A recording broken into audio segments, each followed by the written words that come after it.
Hey everybody, this video is for women who work in male-dominated industries, and I'm finishing the 5-part series on the 5 best practices of successful women. So if you want to recap on the first 4 videos, just follow the hashtag to watch all of the videos in the series. But number 5 is successful women have really zeroed in on their own definition of success. Now this may seem cliche, define success for yourself, but what successful women have learned to do is they block out all of the noise. So what other people's expectations, what other people want them to be, they break all the molds. Especially for women who are multidimensional. They started their career following a traditional path, and then at some point they realized they wanted to do something else. So they really blocked out of the noise of people saying, oh, you should stay in this profession because that profession is very well respected, even though that person doesn't have fulfillment. They knock all of that out and they pursue what they want, but in a very strategic way. So they're not just quitting their job because they had a bad day or they had an aha moment. Successful women have learned to make strategic moves that align with their definition of success. So let me give you a couple of points. So as she sees success, she maps out the plan. Now when I say she, I'm talking about any woman, okay? So you can map out your plan of what you want to do. Now we all know with plans, things can go haywire. And in the earlier part of this video series, we talked about how successful women bounce back.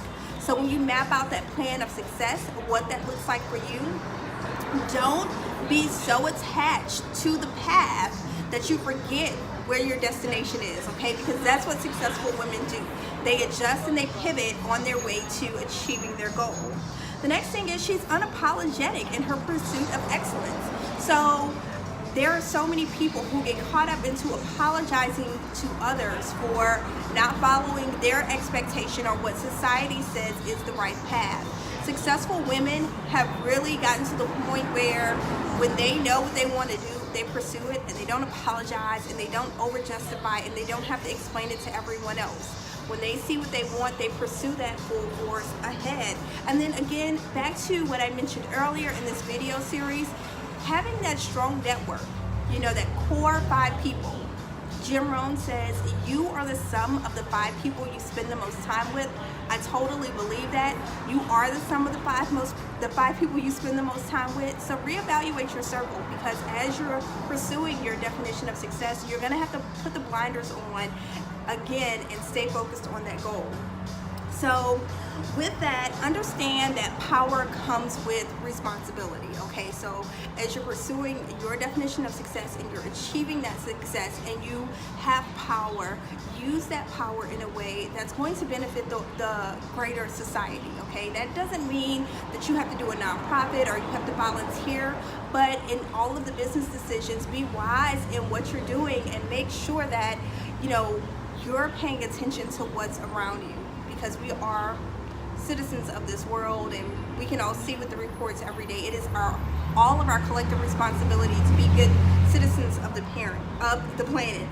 So lastly, successful women are comfortable in their own skin or in her own shoes, however you want to phrase that. So when you're pursuing excellence and you're doing things that are outside of the box, things that are unusual, there is a lot of pressure to conform, to be like other people, to do what other people are doing. But guess what? None of us remember the people who do everything like anyone else. We remember the people who are different. And successful women know that on their success journey, on their path to pursue their goals, they're gonna have to do things that are a little bit unusual. They use the resources that they have. They don't look at what they don't have, but they make the most out of what's right there in front of them. So lastly, I just want to encourage you as you're on your journey to success, protect your space, okay? Make sure that you're doing the things that will keep you well balanced, to keep you energized, and to keep you moving forward. So this again is the 5th video of a 5-part series, the 5 best practices of successful women. Check out the other videos. They're all over the internet. And my name is Jacqueline. Continue to emulate excellence and eliminate excuses.